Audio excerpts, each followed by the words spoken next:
Hey there, YouTube. Time for some comic book reviews. I know it's a little late, but I'm behind on a lot of things. Didn't pick up any trades or hardcovers this week, and I'm probably going to get through this a lot quicker. I had to break last week's video into two. What happened this time? Okay, so we'll start with, let's see. We'll start with Detective Comics. This one was actually really late. This one actually came out last week, and it was already late then. And I forgot to pick it up. So here it is, Batman Detective Comics number 853. This is the second part of Whatever Happened to the Caped Crusader, which is sort of a eulogy for Batman written by Neil Gaiman and drawn by Andy Kubert. And from the fact that it's Neil Gaiman and Andy Kubert doing Batman, you just know it has to be awesome. It would be against the law for this not to be awesome. The first part of the story, which was told in a Batman issue, was kind of confusing, but this issue pretty much tells you everything that's going on. Basically, Batman is having his near-death experience, and this is what his mind goes through when he's about to die.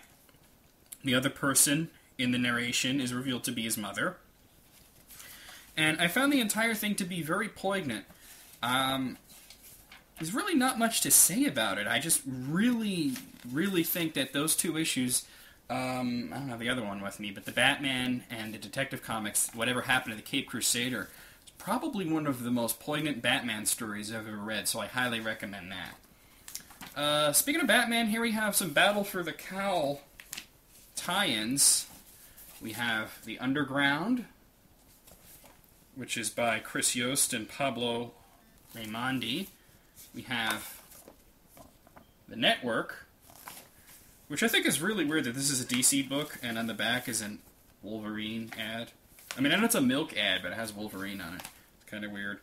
Nisisa and Calafiore did this one, so that one's pretty good, actually. And Arkham Asylum. And this one's done by David Hine and Jeremy Hown. Out of these three, my favorite is the Arkham Asylum one. It takes a really good look at Dr. Arkham and how he's treated really poorly by the inmates of Arkham Asylum, and they're always threatening to kill him and taunting him and everything. And really, all he ever wanted to do was to help people.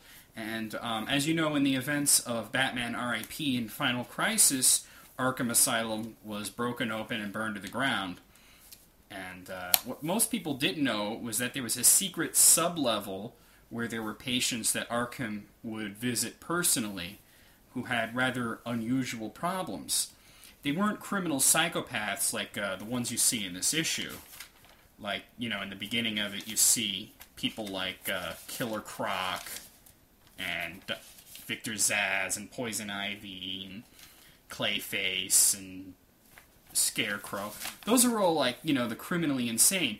Dr. Arkham, what he always wanted to do was create an asylum, not a prison or a mental hospital, but someplace where people who are unusual can go and have asylum, to be safe and to be creative and free.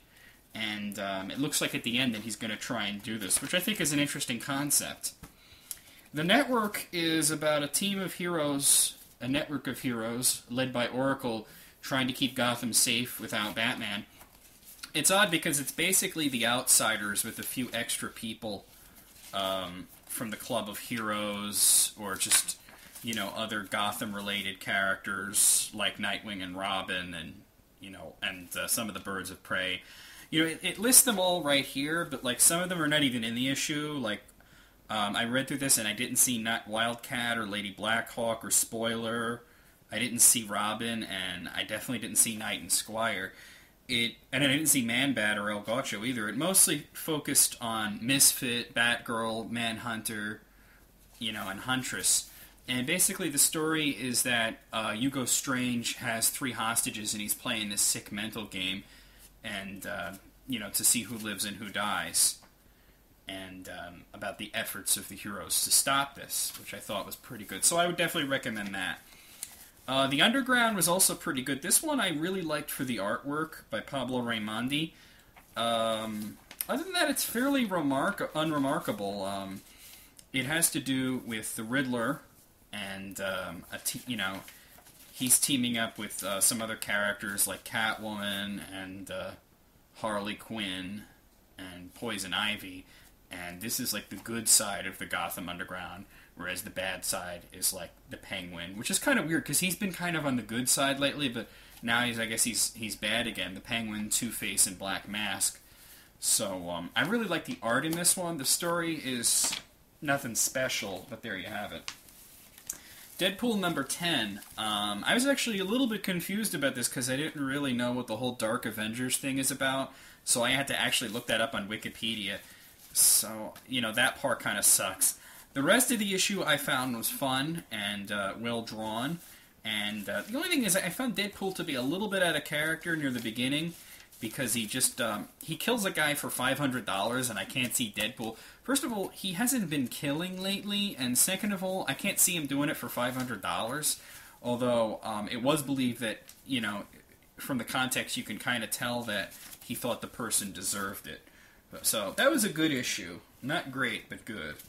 I got Superman World of New Krypton. This is number 3. This series is really good, and this is a really good issue. It really all has to do with the conflict between Superman and General Zod, and I actually think they might be warming up to each other a little bit, and it has to do with how Superman takes care of the hostage situation.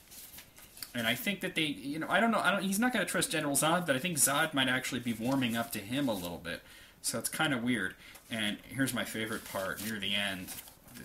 The Green Lanterns show up, so that's pretty cool. This one also has Wolverine on the back, I don't know. So that's going to be an interesting series. I mean, that's a great series already, but it's going to get more interesting. Finally, Flash Rebirth number 2. I'm not going to spoil this one, because the last page is like one of those big shockers, although I think that it's something that's going to be gotten over. Even though this is Flash Rebirth, and it's about Barry Allen, a lot of it has to do with his past. So if you find the character interesting, which I do, it goes into his past when he was a cop. The first issue dealt with when he was a kid a lot. This one deals with when he was a cop. And, he's continuing to talk with Green Lantern and Wally and everything. I'm not, you're probably not going to pick this up just because I told you to, but because everybody who wants to be reading it is reading it because it's an event comic. But it was definitely very good. So definitely a very good haul. I mean, I'd say out of these, the best was, the one I enjoyed the most was Battle for the Kyle Arkham Asylum and Detective Comics, kind of a tie. And the one that I would say that I enjoyed the least is kind of tough because I enjoyed them all, but I think that this month's issue of Deadpool was a little bit of a letdown. But there you have it. Also, I'll see you guys next week.